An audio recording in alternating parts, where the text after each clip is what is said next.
শয়তান, কোন ইবলিস, কোন দাজ্জাল বুঝাইলো এই আমাদের মহিলাদেরকে যে রমজান মাসে শাড়ি গহনা 3 পিস জুতা সম্পূর্ণ নতুন কিনতে হয়? খোদার কসম, এটা পৃথিবীর কোনো কিতাবে নাই, কোনো আলেম বলে নাই, কোনো আউলিয়া বলে নাই, কেউ বলে নাই।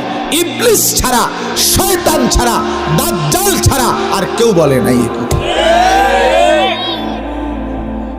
এটা দাজ্জালে বলছে, দাজ্জাল, শয়তান ইবলিসে বলছে।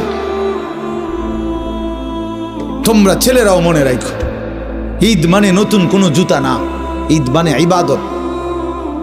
ঈদ তার জন্য খোদার কসম নবীজি বলছে ফারাহাতুন ইনদা ফিতরিহি, ঈদুল ফিতরের আনন্দ তো রোজাদারের বেটা, হারাম করে আবার ঈদের আনন্দ কি?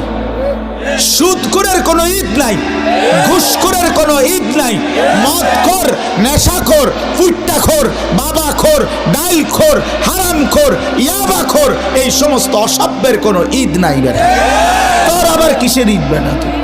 হ্যাঁ, বেহায়া নারী, বেপর্দা নারী রাস্তার পুরুষকে হাইটা হাইটা নিজের শরীর দেখাইছে, নাটক, সিনেমা, নর্তকীর নাচ গান দেখছে টেলিভিশনে, এমন অসভ্য নারীর কোনো ঈদ নাই।